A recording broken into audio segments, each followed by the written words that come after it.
کسی کے والدین فوت ہو جائیں وہ ان کی نشانیاں سنبھال کے رکھتے ہیں، یہ میرے والد کی نشانی، یہ میری والدہ کی نشانی. تو بیوی کے دل میں آیا یہ میرے والد کی نشانی ہے، اگر یہ میرے پاس آ جائے تو میں اسے بطور نشانی اپنے پاس رکھ لوں. جب ان کے دل میں یہ خیال آیا تو انہوں نے لکھ کر اپنی یہ بات بھیجی ہے. لکھ کر کیا کی ہے؟ گئی نہیں، بھیجی ہے. آپ کو پتہ ہے کس کی طرف بھیجی؟ بولیے کس کی طرف بھیجی؟ سیدنا صدیق اکبر رضی اللہ تعالیٰ.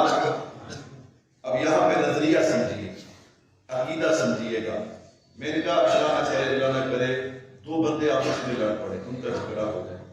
ایک بندہ کسی چودھری صاحب کو چلا جائے، وہ چودھری والا فیصلہ کر دے، وہ آگے دوسرے فریق کو کبھی بھی فلانے چودھری نے اپنا فیصلہ کر دیتا. وہ اگو کہتا جا میں تو چودھری منتا ہی نہیں، میں تو چودھری جیسے کو فیصلہ کروا کے آیا میں تو چودھری. جنہوں بندہ چودھری بننے فیصلہ خودے کو کروا دینا، جنہوں منتا ہی نہیں خود کو فیصلہ کیے.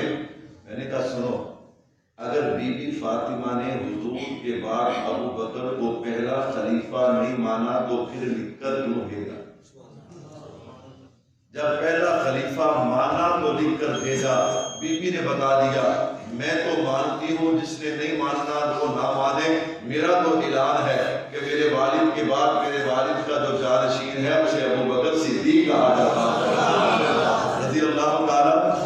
بیٹی بج کے ٹائم ہو گیا، وہ تسی کہو دے میں گل پوری کر دیں. جو سننا ڈر لگتا ہے بعد تسی صدر صاحب کو کون جانتے ہو کہ مولوی صاحب جان نہیں چھڑے. اللہ اکبر، جائیں تو جائیں کدھر ہے؟ اللہ اکبر. مولوی صاحب میں نے اور پھر اگر آپ یوں کہیں جی مولوی صاحب تو 5 منٹ اوپر جانتے ہیں، 10 منٹ اوپر جانتے ہیں. اللہ اکبر. تو خیر سنیے گا آپ نے لکھ کر بھیجا، آپ گئی نہیں. یہ جو بات مشہور ہے نا کہ آپ گئی ہیں، آپ گئی نہیں، آپ نے لکھ کر بھیجا. اگلی بات سنیے. اللہ اکبر.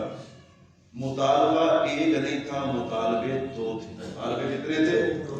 2 تھے. یہ میرے نوجوان ساتھی چھوٹے بچے بیٹھے ہیں، یہ سنیں گے ان کے دل و دماغ میں عقیدہ نظریہ اترے گا. مطالبہ ایک نہیں تھا، مطالبے کتنے تھے؟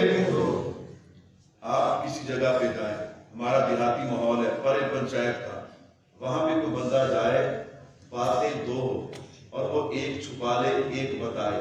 جب دوسری بات سامنے آئے نا تو پرے پنچایت کے لوگ بلا کیا کہتے ہیں کہ تیرے کوڑے ہونے واسطے، تیرے جھوٹے ہونے واسطے اتنا ہی کافی، بھی تو ایک لکورے تھے ایک کہتا جی کیا مطلب؟ میں نے کہا مطالبہ ایک نہیں تھا، مطالبے 2 تھے. ایک مطالبہ تو بیویوں کا. انہوں نے حضرت عثمان غنی رضی اللہ تعالیٰ عنہ کو اپنا وکیل بنا کے بھیجا، جائیے اور جا کر صدیق اکبر کی بارگاہ میں ہمارا بھی مطالبہ پیش کیجیے. ہم نبی کی بیویاں ہیں، اگر بیٹی کو حصہ ملتا ہے تو پھر بیویوں کو کیا ہونا چاہیے؟ اور یہ دوسرا مطالبہ بھلا کیوں نہیں بتایا جاتا؟ ان بیویوں میں ایک ابو بکر کی بیٹی ہے، ایک جناب عمر کی بیٹی ہے. تو لوگ کہتے ہیں نا کہ اگر انہوں نے حضور کی بیٹی نو نہیں دیتا تھے اپنیاں بیٹیاں نو بھی لوگاں نو گل سمجھ آ جانی ہے. اس واسطے ایک دسو تے ایک لکھو. سنو بھائیو، سیدنا صدیق اکبر رضی اللہ تعالیٰ عنہ کی بارگاہ میں جب یہ بات پہنچی ہے، آپ نے آگے سے کیا جواب دیا؟ آپ نے فرمایا نبی کی بیٹی، نبی کی بیویوں، میں کون ہوتا ہوں فیصلہ کرنے والا؟ میرے نبی فیصلہ کروا گئے، لا نورث ما ترکناہ صدقہ، کہ نبی کا جو مال ہوتا ہے نبی کی وفات کے بعد اس میں وراثت نہیں ہوتی، بلکہ نبی کا مال جو ہے وہ تو امت کے لیے صدقہ ہوا کرتا ہے. اب بی بی فاطمہ تک جب یہ جواب آیا، الوداع نہایا اٹھا کے دیکھیے، بی بی نے آگے سے کوئی